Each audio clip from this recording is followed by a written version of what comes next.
Hello दोस्तों, नमस्कार। आप सभी का स्वागत है हमारे चैनल टेस्ट अड्डा पर। तो दोस्तों, कैसे हैं सभी लोग? एक बार कमेंट करके जरूर बताएंगे। और दोस्तों, आज हम टॉपिक लेके आए हैं अपना, कौन सा है? भाषा टॉपिक लेके आए हैं। आज हम भाषा के ऊपर चर्चा करेंगे। कितनी भाषाएं हैं विश्व में और कौन कौन सी भाषा भारत में बोली जाती हैं। दोस्तों, भाषा क्या होती है? सबसे पहले हमारे मन में एक क्वेश्चन उठता है, भाषा क्या होती है?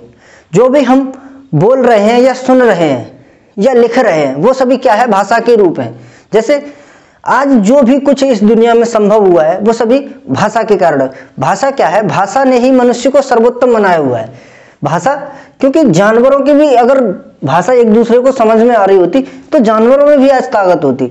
भाषा एक ऐसा माना जाए कि मनुष्य का सबसे ताकतवर हथियार है, क्योंकि भाषा के कारण हम एक दूसरे से संपर्क बना पाते हैं और भाषा के कारण कोई भी चीज हम किसी के द्वारा या सुन पाते हैं या किसी को अपनी बात समझा पाते हैं। मुझे भूख लगी है, तो अगर मेरी भाषा कोई न समझ पा रहा होता या मैं किसी की भाषा न समझ पा रहा होता, तो मैं कैसे बताता कि मुझे भूख लगी है, मुझे खाना चाहिए?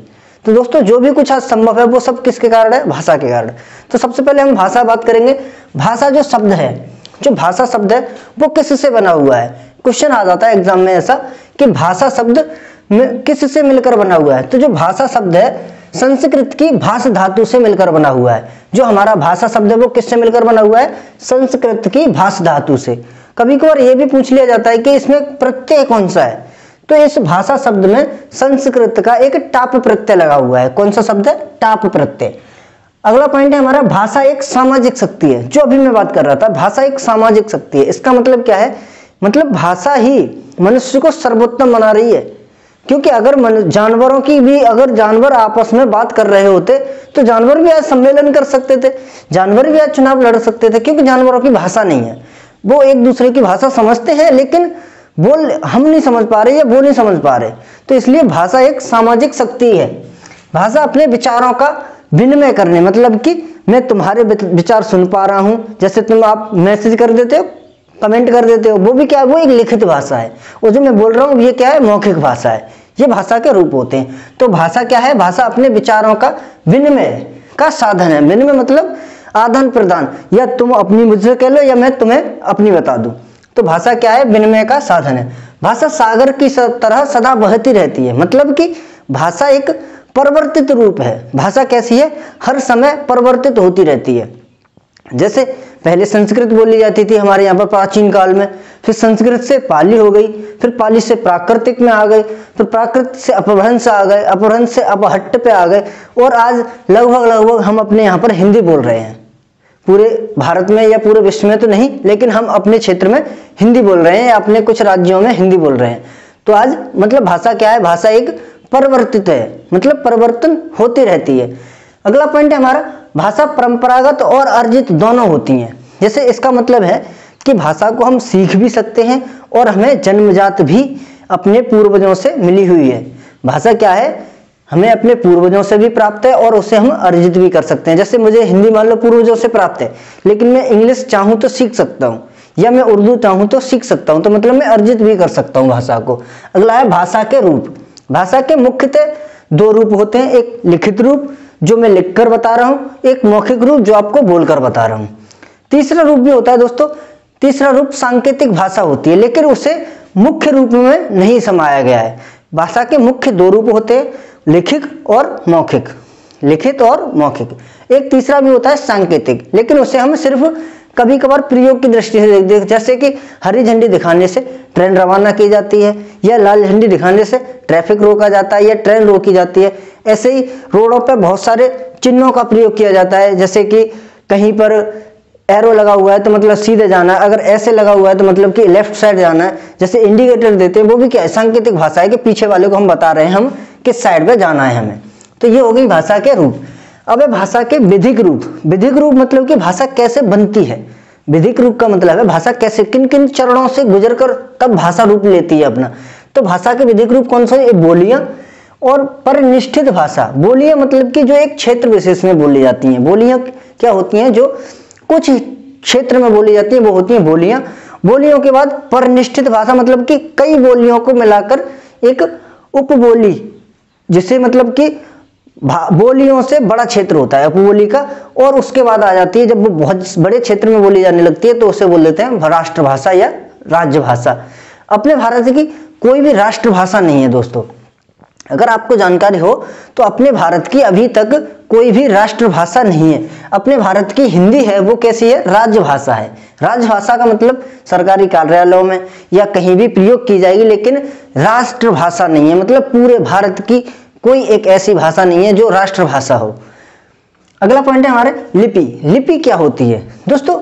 मान लो हम भाषा आदान प्रदान करना तो सीख गए, अब हमारी पीढ़ी के लिए जो हम अपने विचार हैं, अभी मैंने जो मेरे विचार हैं वो मैं सुरक्षित कैसे रख सकूंगा, वो उसके लिए लिखने की जरूरत पड़ेगी ना उसके लिए। तो उसके लिए हम लिपि का नाम दिया उसे, जो हम लिखते हैं उसे क्या बोलते हैं? लिपि। और प्रत्येक भाषा की अपनी एक लिपि होती है जिसमें वो लिखी जा रही है। जैसे हिंदी की ये वर्ड होते हैं, अंग्रेजी की ABCD वाले होते हैं, रोमन लिपि होती है। तो क्या है लिपि का अर्थ? क्या हुआ? भाषा को लिखने के लिए ढंग या विधि निर्धारित किए गए हैं जिसे लिपि कहते हैं। अगला है हिंदी भाषा की कौन सी लिपि है? देवनागरी लिपि है। हिंदी भाषा की कौन सी लिपि है दोस्तों? हिंदी भाषा की देवनागरी लिपि है। और देवनागरी लिपि किन किन भाषाओं की है? संस्कृत की है, हमारी मराठी की है, गुजराती की है, नेपाली की है और कोंकणी की है। देवनागरी लिपि है वो किससे विकसित हुई है? कभी कभार ये भी एग्जाम में पूछ लिया जाता है देवनागरी लिपि किससे विकसित हुई है। तो हमारे यहाँ पर सबसे पहले कौन सी लिपि ब्राह्मी लिपि थी। ब्राह्मी से गुप्त लिपि हुई, गुप्त से कुटिल लिपि, कुटिल से फिर प्राचीन नागरी लिपि। देवनागरी से पहले का जो काल है देवनागरी लिपि का, उसे प्राचीन नागरी लिपि कहा जाता था। उसके बाद उसे देवनागरी कहने लगे। तो ये देवनागरी लिपि किसकी लिपि है? ब्राह्मी लिपि की ही एक शाखा है, यह ब्राह्मी लिपि से विकसित हुई है। अगर उर्दू की लिपि कौन सी है दोस्तों? फारसी है। पंजाबी भाषा की लिपि कौन सी है? गुरमुखी है। ऐसे ही अंग्रेजी की कौन सी लिपि है? रोमन लिपि है।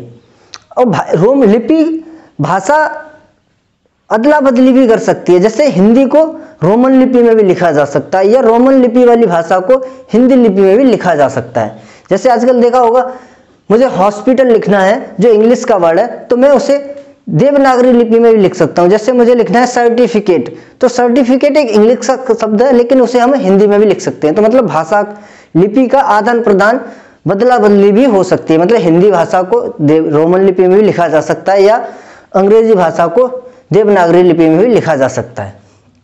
आगे हम बात करेंगे देवनागरी लिपि क्या है, विशेषता क्या है इसकी। देवनागरी लिपि को जैसा हम बोलते हैं दोस्तों और वैसा ही हम लिखते हैं। जैसे मैं बोल रहा हूं हिंदी भाषा की लिपि देवनागरी है, तो मैं जैसा उच्चारण कर रहा हूं सेम वैसा ही लिख रहा हूं। और ये लिखने का तरीका क्या होता है इसका? बाएं से दाएं की तरफ चलती है। देवनागरी लिपि बाएं से दाएं की तरफ चलती है। यह भाव चित्रात्मक लिपि है, मतलब कि भाव चित्रात्मक लिपि है। इसे ऐसे भी क्वेश्चन बन जाता है देवनागरी लिपि कैसी लिपि है, तो देवनागरी लिपि कैसी है? भाव चित्रात्मक लिपि है। अगला है विश्व में लगभग 7000 भाषाएं हैं। दोस्तों जो हम आज यहाँ पर हिंदी बोल रहे हैं, या जो भी अपने क्षेत्र में जो भी लोग बोलते हैं, कोई पंजाबी बोल रहा है, कोई हिंदी बोल रहा है, कोई अंग्रेजी बोल रहा है, कोई संस्कृत बोल रहा है, कोई मराठी बोल रहा है, कोई बंगाली बोल रहा है, कोई गुजराती बोल रहा है, तो ऐसी दोस्तों भाषाएं विश्व में लगभग 7000 से ज्यादा भाषाएं हैं। 7000 मानी गई हैं लगभग में। तो विश्व में कितनी भाषाएं ऐसी? 7000 भाषाएं हैं। जैसे हम आप नहीं बोल रहे हैं, ऐसी लगभग 7000 भाषाएं जिन्हें लोग अलग अलग स्थानों पर अलग अलग लोग बोलते हैं। जब इतनी भाषा है तो इन्हें एकजुट करने के लिए क्या बनाए गए दोस्तों? भाषा परिवार बनाए गए। अब भाषा परिवार क्या होते हैं दोस्तों? जैसे मैं परिभाषा देखूं तो इसकी क्या है? जिन भाषाओं में अर्थ अथवा शब्दों की समानता हो। बात करें जैसे अपने परिवार होते हैं, जैसे अब मेरा भी परिवार है एक, तो मेरा परिवार क्या है? जैसे कि मतलब हमारे आचार विचार मिलते हैं, वही तो एक परिवार हो जाता है। जैसे कभी बोलते हैं ये हमारी फैमिली है, यूट्यूब फैमिली, या किसी की इंस्टाग्राम फैमिली है, या किसी की जैसे स्कूल कॉलेज चला रहे तो वहां पर सारे बच्चों की फैमिली, मतलब जिनके आचार विचार मिल रहे हों, जिनके आचार विचार मिल रहे वो तो भाई एक परिवार में हो जाते हैं। तो इस तरह से ही भाषा परिवार भी बनाए गए हैं। मतलब 7000 भाषाओं को मात्र 13 भाषा परिवारों में समाहित कर दिया गया है। जिनके आचार विचार मिल रहे हैं उन्हें एक परिवार में डाल दिया गया है। ऐसे भाषा परिवार की संख्या कितनी है दोस्तों? 13 है। पहले 12 थी, लेकिन अब एक नया भाषा परिवार बना के 13 भाषा परिवार हो गए हैं। अगर ऐसे पूछ लिया जाए भाषा परिवारों की संख्या कितनी है तो 13। अगर ऐसे पूछ लिया जाए भारत में कितने भाषा परिवार बोले जाते हैं तो भारत में 6 भाषा परिवार बोले जाते हैं। आगे हम बात करेंगे वो 13 भाषा परिवार हैं कौन कौन से। तो सबसे पहले है एक भारोपीय भाषा परिवार। कौन सा है? भारोपीय भाषा परिवार। दूसरा द्रविड़ भाषा परिवार, चीनी भाषा परिवार, सैमोटिक हेमोटिक भाषा परिवार। अगला है यूराल अल्टाइक भाषा परिवार, काकेशियन भाषा परिवार, और सातवां है जापानी कोरियाई भाषा परिवार। आठवां कौन सा है दोस्तों? मलय पोलिनोसियन परिवार। अगला है आस्ट्रो एशियन परिवार, आस्ट्रो एशियाटिक परिवार। अगला है बुरामेन परिवार। 11वां है बांटू, और 12वां आपका सूडान, और 13वां आपका अमेरिकी भाषा परिवार। इस तरह से 13 भाषा परिवार हैं। और आगे बात करेंगे हम दोस्तों इस पर भारत में कितने भाषा परिवार बोले जाते हैं और भारत में कितने भाषा परिवारों में कितनी कितनी भाषाएं हैं और कौन सी भाषा कौन से भाषा परिवारों में रखी गई है। तो इस तरह से आगे वीडियो नेक्स्ट हम लेके आएंगे। तब तक के लिए आपने वीडियो पूरी देखी है और आप चैनल पर नए आए हैं तो चैनल को सब्सक्राइब जरूर कर दें और वीडियो को लाइक कर दें और अपने साथियों को भी शेयर कर दें, जिससे कि सब हर को बारे में ये जानकारी मिल सके। धन्यवाद।